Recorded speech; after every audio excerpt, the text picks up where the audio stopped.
पद्मबहादुर छेत्रीज्यू, विद्यालयका प्रधानाध्यापकज्यू, सहायक प्रधानाध्यापकज्यू, शिक्षक साथी मित्रहरू, प्यारा भाइ बहिनीहरू, आज म यहाँ उभिराख्दाखेरि मेरो दिमागमा विभिन्न प्रश्नहरू उठिराखेको छ। मैले दिवाकर सरलाई सम्झिराखेको छु। दिवाकर भुषाललाई सारा माडीवासी र चितवनवासीहरूले दिवाकर सर भनेर चिन्दथे।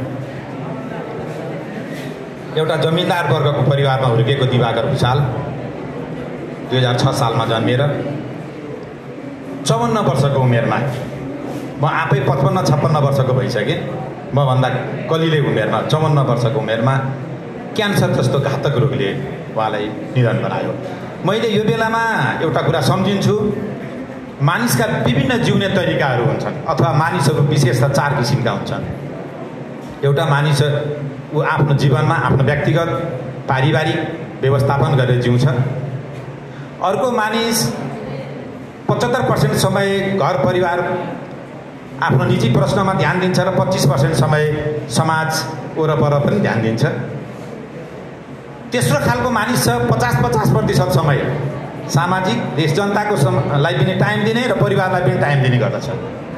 र अर्को खालको एउटा मानिस छ जसले आफ्नो आजीवन देश जनता र समाजको लागि समर्पित गर्दछ।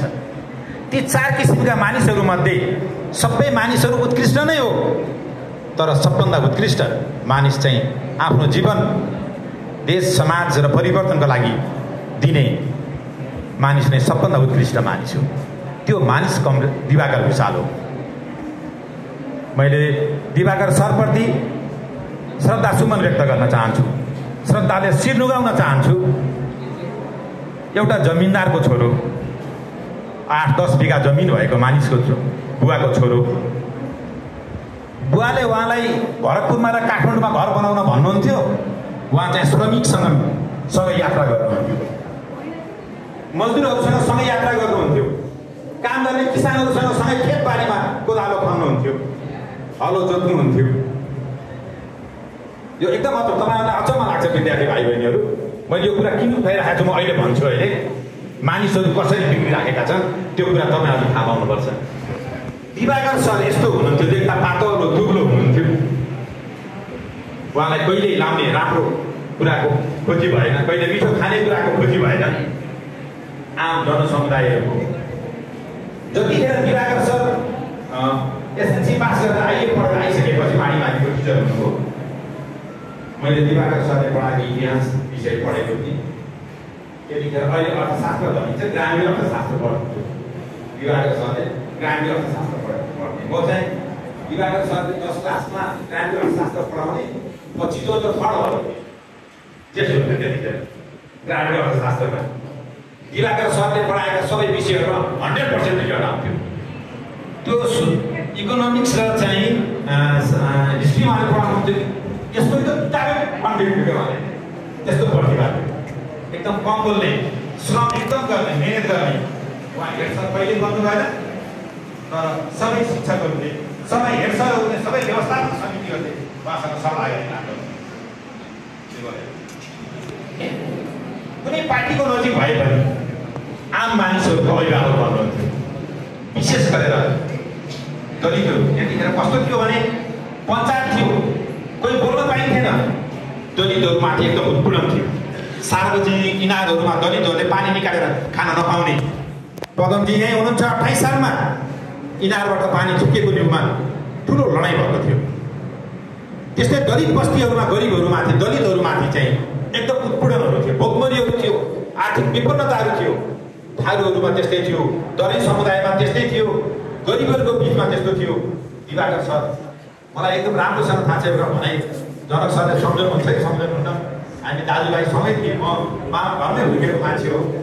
मामाले नै मलाई यतिको बनाएको मान्छे हो। म दिवाकर सरको काखमा उठ्न पाउँदा म एकदम सानो दिवाकर सरप्रति मेरो एकदम चाहिँ आस्था र विश्वास छ।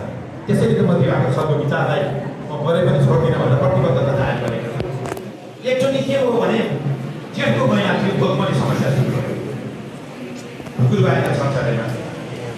दिवाकर सर 8 बिघाको मालिक हुनुहुन्थ्यो।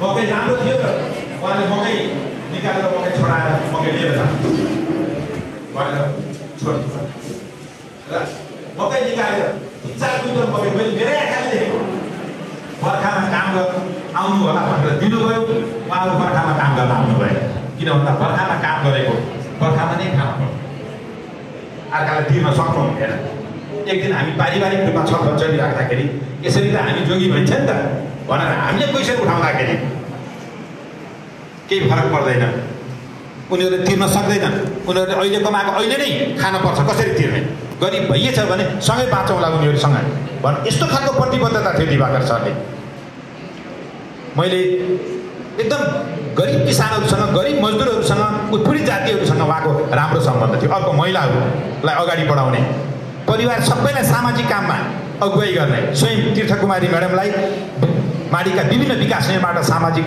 र उत्पीडनका विरुद्धका विभिन्न अभियानहरूमा उहाँले अगाडि बढाउनुहुन्थ्यो बालबच्चाहरूलाई सबैलाई अगाडि बढाउनुहुन्थ्यो यस्तो खालको चाहिँ सामाजिक परिवेश थियो दिवाकर सरको अर्को दिवाकर सरको चाहिँ शैक्षिक योगदान छ माडीको क्षेत्रमा दिवाकर सरले माडीको अहिले पछिल्लो भवन दिवाकर सरको नेतृत्वमा बनेको भवन हो दिवाकर सरले बनाइदिएको एउटा कोठा छ माथि गएर माडीमा गएर सोध्नु होला दिवाकर सरले बनाइदिएको कोठा कुन हो भनेर उहाँले आफ्नो खेत बेचेर त्यहाँ भवन कोठा बनाइदिनु भएको छ त्यो मात्रै होइन माडीमा एउटा क्याम्पस चाहिन्छ भनेर दिवाकर सरले माडीका थुप्रै राजनीतिक पार्टीका मानिसहरूलाई बोलाएर पहल लिनुभयो मलाई थाहा छ कम्तीमा 2-3 कट्ठा जग्गा बेचेर हामीले सुरु गर्नुपर्छ र अरूलाई अपिल गर्नुपर्छ पैसा हाल्नलाई भनेर त्यो जमानामा 1 लाख कति पैसा हालेको मलाई याद छ उहाँले आफूले हाल्नुभयो दिवाकर भुषाललाई हाल्न के अरे ठाकुर ढकाललाई हाल्न अपिल गर्नुभयो तीर्थ भुषाललाई पैसा हाल्न अपिल गर्नुभयो लीला आचार्यलाई पैसा हाल्न ठुलो रकम हाल्न अपिल गर्नुभयो यसरी आम माडीवासीहरूलाई अपिल गरेर माडी क्याम्पसको स्थापनामा दिवाकर सरको आफ्नो संरक्षक भएर महत्त्वपूर्ण शैक्षिक योगदान देखा पर्यो र माडीका थुप्रै माविहरू खोल्ने प्राविहरू खोल्ने निमाविहरू खोल्ने कुरामा दिवाकर सरको महत्त्वपूर्ण योगदान छ मैले एउटा उहाँ चाहिँ पछिल्लो घडीमा माविको टिचर हुनुभयो उहाँ कहिले क्याम्पस पढ्ने भन्दा पनि विशेष त यो त्यतिखेर प्राइभेट परीक्षा दिने प्राइभेट पढ्ने र परीक्षा दिने प्रचलन थियो उहाँले माविको आयोग दिनुभयो आयोगमा फर्स्ट लिस्टमा नाम नम्बर 1 मा नाम निक्ल्यो तर जिल्ला शिक्षा अधिकारीले बोलाएर तैँले पञ्चायतको अगाडि घुँडा टेक्दैनस् भने तँलाई नियुक्ति दिन सकिन्न भनेर भन्यो उहाँले के भन्नुभयो म घुँडा टेक्दिनँ म कुनै राजनीतिक कर्मी होइन म समाजसेवी हो समाजको विकास चाहने मान्छे हो त्यो समाजका विकासका कामहरू अगाडि बढाउँदाखेरि तपाईँहरूले मलाई नियुक्ति दिनुहुन्न भने म अदालत जान्छु र तपाईँहरूका विरुद्धमा मैले अदालतमा उजुरी हाल्छु भन्नुभयो पछि उनीहरूले नियुक्ति दिए त्यो मात्रै भएन जब स्थानीय चुनाव आएको थियो दिवाकर सरलाई माडीबाट बाहिर निकालियो चुनाव नसकिने बेलासम्म माडीभित्र आउन पाइने छैन नजरबन्द गरियो तत्कालीन पञ्चायतले त्यस्तो उत्पीडनको बिचमा दिवाकर सरले शैक्षिक क्षेत्रमा आफ्ना भूमिकाहरूलाई अगाडि बढाइराख्नुभयो मैले शैक्षिक क्षेत्रको पाटोमा अलिकति विषय राख्नुपर्ने हुन्छ अर्को दिवाकर सरको महत्त्वपूर्ण पाटो कृषिमा थियो उत्पादनमा थियो त्यो जमानामा गोर्खापत्र भन्ने चाहिँ हाम्रो जो पत्रिका सरकारी पत्रिका थियो त्यसले दिवाकर भुषालको पशुपालन भनेर ठुलो ब्यानर सहित न्युज निकाल्यो यति धेरै वस्तुहरू थिए उहाँ कहिलेकाहीँ भदौमा गोरु राँगाहरूलाई चाहिँ बारीमा लिएर गएर जुधाउनुहुन्थ्यो खेती गरेर सकिसकेपछि त्यो जुन्न दिने क्या फेरि त्यो जुधिसकेपछि गएर आफैले चाहिँ नाकामा डोरो लगाउने हुन्थ्यो नि त गोरु राँगाको छुट्याउने काम गर्नुहुन्थ्यो हामी हेर्थ्यौँ सबभन्दा राम्रो भैँसी सबभन्दा धेरै दुध दिने भैँसीहरू उत्पादन गर्नुहुन्थ्यो यति ठुलो कृषि उत्पादन थियो कि मैले आफूले थाहा पाएको मकैको बोटबाट 3टा घुवा मकै निक्लाउँदाखेरि उहाँको शान्ति हुन्थेन 5वटा घुवा निस्कन पर्छ भन्नुहुन्थ्यो त्यसलाई चाहिँ निगरानी गरेर उन्नत खालको मल बिउ र त्यसलाई चाहिँ आवश्यक खाद्यान्न दिनुहुन्थ्यो र नयाँ ढङ्गले उत्पादन गर्नुहुन्थ्यो यसरी त्यतिखेर पनि वैज्ञानिक हिसाबले उत्पादन गर्ने त्यो हाइरो भन्ने हुन्थ्यो क्या राँगाले तान्ने 3टा मात्रै चाहिँ गोला चक्का भएको ट्र्याक्टरको जस्तै चक्का भएको र एउटा मान्छे बस्न मिल्ने या ढुङ्गा राखेर जोत्न सकिने राँगाले तानेर त्यो खालको हाइरो त्यतिखेर पनि उहाँ चाहिँ कृषि औजारमा नयाँ प्रविधिमा जान सक्नुहुन्थ्यो र आफै त्यहाँ माथि बसेर हलो जोत्नुहुन्थ्यो तर खेतीपाती गर्ने कुरामा त्यो आँटो लगाउने भन्छ नि त्यो आँटो एकदम स्केलमा चाहिने उहाँले आठो लगाउनका लागि उहाँसहित 4-5 जना, मैले नाम लिनुपर्छ, मोहना बोट, बिगुवा बोट, यस्ता अनि नथुवा दराई, यस्ता मान्छेहरू उहाँका दोस्ती र साथीहरू हुन्थे। जब बर्खा लागेपछि उहाँले आफूलाई पनि जाँगे सिलाउनुहुन्थ्यो र उहाँहरूलाई पनि एउटै कपडाको जाँगे सिलाएर लिएर आउनुहुन्थ्यो र फरुवाहरू पनि त्यही ढङ्गले तयार गर्नुहुन्थ्यो। र उहाँहरू चाहिँ एकदम त्यो कस्तो भने पदमजीलाई थाहा छ, त्यो आँखा पनि एकदम स्केल मिल्न पर्ने, सिधा हुनुपर्ने, यस्तो खालको चाहिँ नयाँ ढङ्गले, आधुनिक ढङ्गले सुरु गर्नुभयो र पछि ट्र्याक्टर लिएर आउनुभयो।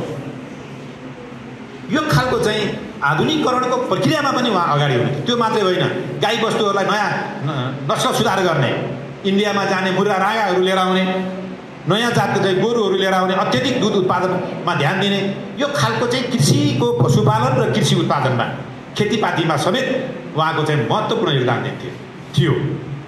गाउँलेहरूले, जनताहरूले के भने दिवाकर सरले त त्यो चाहिँ धानमा पनि सुई लगाउनुहुन्छ क्या, कति धान फलाएको होला भन्ने। तपाईँहरूलाई मैले एउटा सन्दर्भ राख्छु। एकैचोटि 1 बिघामा चाहिँ आलु लगाउनु भयो। गाउँलेले के भन्यो भने दिवाकरले आलु खाने भयो। त्यतिखेर चाहिँ 1 बिघामा आलु लगाउनु चलन थिएन क्या। यसो चाहिँ 5-6 कट्ठामा घरमा खाने मात्रै आलु लगाउने परम्परागत शैली थियो। जम्मै धान लगाइन्थ्यो। दिवाकर सरले 1 बिघामा 2 बिघामा आलु लगाउन थाल्नुभयो र आलुलाई कोल्ड स्टोरमा राख्ने र बिउको लागि वितरण गर्न थालिसकेपछि फेरि माडीमा नयाँ ढङ्गले कृषिको क्षेत्रमा आधुनिकीकरणको प्रक्रिया अगाडि बढ्यो। त्यो कुरामा उहाँको महत्त्वपूर्ण योगदान थियो कृषिको क्षेत्रमा। अर्को राजनीतिक क्षेत्रमा उहाँ विशेष त सर्वहारा वर्ग, मजदुरहरू, दलितहरू, पीडित जातिहरूको पक्षमा उभिनुभयो। राजनीतिक हिसाबले तत्कालीन जनमोर्चाको केन्द्रीय कोषाध्यक्ष हुनुहुन्थ्यो। नेपाल कम्युनिस्ट पार्टी एकता केन्द्र भन्ने भूमिगत पार्टी थियो र त्यसको पार्टी केन्द्रीय सदस्य हुनुहुन्थ्यो। उहाँ रियलमा उहाँ श्रमिक हुनुहुन्थ्यो। बुवाले उहाँलाई ठुलो धनी मान्छे बनाउन चाहनुहुन्थ्यो।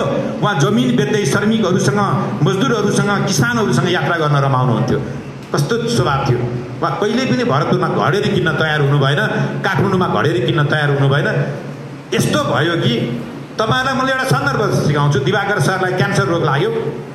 क्यान्सर रोग कतिखेर थाहा भयो थाहा छ? असारको महिना थियो। खेतमा आँखा लगाइराख्नु भएको थियो। एकाएक उहाँको चाहिँ छाती दुख्यो। त्यसपछि भरतपुर हस्पिटल लगेर चेक गरियो, क्यान्सरको सिम्टम देखियो। त्यसपछि काठमाडौँ लगियो। काठमाडौँ गइसकेपछि चेक गर्दाखेरि उहाँको क्यान्सर प्रमाणित भयो। सारा चितवनवासीहरू दिवाकर सरलाई क्यान्सर भयो भनेपछि रुवावासी भयो। थुप्रै मान्छेहरू रुनुभयो। यसरी दिवाकर भुषालको बारेमा हामीले नयाँ विद्यार्थीहरूलाई अझ राम्रोसँग भन्नुपर्नेछ। दिवाकर भुषालबाट हामीले शिक्षा लिएर हामी बदलिनु पर्नेछ। म यो कुरा किन भन्दैछु अहिले बताउँछु मैले। र दिवाकर सर एकदम पातलो, एउटा गीत आयो, पातलो एउटा शरीर थियो भनेर दिवाकर सरको नाममा ठुल्ठुला नाचहरू सुरु भए, अपेराहरू देखाउने कामहरू पनि भयो। नेपालको राजनीतिक आन्दोलनमा एउटा मात्रै, 2टा मात्रै त्यस्ता मान्छेहरू हुन् त्यो तल जनचिब्रोबाट, जनताबाट सम्मानित भएर जनताले नेताको रूपमा स्थापित गरेको थियो। एउटा दिवाकर भुषाल हो, एउटा रूपचन्द्र बिष्ट हो। थाहा आन्दोलन भनेर रूपचन्द्र बिष्टलाई मानिन्छ। यसरी मैले एउटा सन्दर्भ राख्छु। उहाँ चाहिँ आफूलाई सर्वहाराकरणको दिशातिर लैयो। कस्तो मान्छे हेर्नु न, पार्टी पनि चाहिँ सर्वहारावादी श्रमिक सङ्गठन भन्ने थियो क्या। रूपलाल विश्वकर्माको पार्टी, दलितको पार्टी। त्यतिखेरका केही टाठाबाठा मान्छेहरूले कामी दमैको पार्टी भनेर अपहेलना पनि गर्थे। दिवाकर सर त्यही पार्टीको नेता कार्यकर्ता हुनुहुन्थ्यो।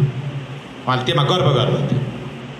कतिले आरन चलाउनेहरू आरनेको पार्टी पनि भने त्यसमा सम्मान गर्नुहुन्थ्यो दिवाकर सरले। यसरी चाहिँ मैले दिवाकर सरको बारेमा भने। म भन्दा पनि विशेष त पदमजी त्यतिखेरको सहयोद्धा हो। म अलि पछि जोडिएको हुँ। दिवाकर सरको एउटा खालको चाहिँ राजनीतिक जीवनी पनि छ। शैक्षिक क्षेत्रमा उहाँको क्याम्पस खोल्ने, माडीमाडीको त्यो पछिल्लो भवन बनाउनेमा दिवाकर सरको महत्त्वपूर्ण योगदान भयो। क्याम्पसको धान्याञ्चल पर्व गरेर क्याम्पस निर्माण गर्ने कुरामा महत्त्वपूर्ण आफू संरक्षक भएर महत्त्वपूर्ण भूमिका खेल्नुभयो। महिलाहरूलाई अन्याय हुन्थ्यो, अत्याचार हुन्थ्यो, महिलाहरूको पक्षमा बोल्नुहुन्थ्यो दिवाकर सर। दलितहरूको पक्षमा बोल्नुहुन्थ्यो दिवाकर सर। छुवाछुतको विरुद्धमा उभिनुभयो दिवाकर सर। कसैले अब छुवाछुत गर्यो भनेर अपमान गर्यो भने दिवाकर सर सालको खम्बा जस्तै उभिनुहुन्थ्यो। यसरी दिवाकर सरले माडी र चितवनलाई अगाडि बढाउनु भयो। म दिवाकर सरको भान्जा हो। म अल्पत्रै थिएँ। दिवाकर सरले मलाई यो बिग्रनी भयो भान्जा भनेर समाएर पढाउनु भयो। मैले दिवाकर सरबाट थुप्रै कुराहरू सिकेको छु। आज मैले यो कुरा भन्नै पर्छ, राजनीतिक क्षेत्रमा सांस्कृतिक क्षेत्रमा पनि दिवाकर सरको महत्त्वपूर्ण योगदान छ। कहिल्यै दलित भन्नु भएन, कहिल्यै महिला भनेर अपमान गर्नु भएन। जातीय लैङ्गिक हिसाबले दिवाकर सरले एउटा ठुलो क्रान्ति गर्नुभयो दलितको पक्षमा, महिलाको पक्षमा, सामाजिक सुधारका पक्षहरूमा। त्यो हिसाबले आज हामी दिवाकर सरलाई सम्झिराखेका छौँ। दिवाकर सरप्रति हामी श्रद्धासुमन व्यक्त गरिराखेका छौँ। पशुपालनमा दिवाकर सरको एकदम अब्बलता थियो। उहाँले पशुपालन, दुग्ध व्यवसाय, कृषि क्षेत्र, शैक्षिक क्षेत्र, राजनीतिक क्षेत्र, दिवाकर सर बित्ने बेलामा क्यान्सर हस्पिटलमा हामीले उपचार गरिराखेका थियौँ। दिवाकर सर बिरामी हुनुभयो भनेपछि देशभरि रुवावासी भयो र दिवाकर सरलाई उपचार गर्नका लागि सारा माडीवासी र चितवनवासीहरूले पैसा उठाउनु भयो। दिवाकर सरले नउठाउने भन्नुभएको थियो, मान्नु भएन जनताले। लाखौँ रुपियाँ त्यतिखेर उठाएर दिवाकर सरको उपचार गरियो। सुकुम्बासीका बस्तीका मानिसहरू दाउरा बेचेर 2 बारी 3 बारी दाउरा बेचेर खाने मान्छेहरू दाउरा बेचेर दिवाकर सरलाई पैसा हाल्नुभयो। अचम्मैको कुरा छ, सयौँ मानिसहरूले दिवाकर सर बितिसकेपछि पनि बिर्सनु भएन। राति झस्किनु भयो, आत्तिनु भयो। थुप्रै घटनाहरू छन्। यति धेरै शैक्षिक क्षेत्रमा मान्छेहरूलाई पढाउनु भयो दिवाकर सरले। पढ्दा पढ्दै छोडेको एउटा विद्यार्थी, राम्रो विद्यार्थीलाई लिएर आएर आफूले खर्च गरेर पढाउने ठुलो योगदान। सामाजिक, शैक्षिक, राजनीतिक, सांस्कृतिक सबै हिसाबले। कहिले दलित भन्नु भएन, महिलालाई अपमान गर्नु भएन। दलित, महिला, उत्पीडित जाति, लिङ्ग समुदायलाई अगाडि बढाउन दिवाकर सरले मेहनत गर्नुभयो। त्यसैले त दिवाकर सरलाई हामीले बिर्सन सकेनौँ। आज दिवाकर सरको नाममा हाम्रो विशाल एउटा विद्यालय छ, दिवाकर स्मृति माध्यमिक विद्यालय। दिवाकर सरको नाममा दिवाकर बहुप्राविधिक शिक्षालय हरिनगरमा स्थापित छ। दिवाकर बाटिका हामीले निर्माण गरेका छौँ। यसरी दिवाकर सरप्रति हामीले उच्च सम्मान। दिवाकर सरले के भन्नुभयो थाहा छ? ठुला बडा धनी मानिसहरूले बितिसकेपछि देवघाट लाने भनेर प्रचार गर्छन्, धर्म हुन्छ भनेर। दिवाकर सरले मलाई माडीको सबै जनताहरूलाई जहाँ अन्त्येष्टि गरिएको थियो मकै खोलामा मलाई त्यहीँ लैजानु होला, मेरो कुनै काजक्रिया नगर्नु होला, श्रमिक मान्छेहरूलाई, गरिब बस्तीका मान्छेहरूलाई सेवा गर्नु होला भनेर दिवाकर सरले सार्वजनिक गर्नुभयो। हामीले माडी नै लिएर आयौँ, मकै खोलामा नै लिएर गयौँ। अरू जनतालाई जसरी दिवाकर सरलाई हामीले त्यहाँ दाह संस्कार गऱ्यौँ, यसरी दिवाकर सरप्रति हामीले त्यतिखेर पनि उच्च सम्मान, देशभरि झन्डा झुकाउने काम भयो। भारत र विभिन्न देशहरूमा रहेका नेपालीहरूले दिवाकर सरप्रति श्रद्धासुमन व्यक्त गर्नुभयो। लामो समय एकदम गरिब र श्रमिक मानिसहरूले दिवाकर सरहरूप्रति श्रद्धा व्यक्त गर्नुभयो। मैले यो कुरा किन भनेको होला? आज राजनीतिक नेताहरू बिग्रेका छन्।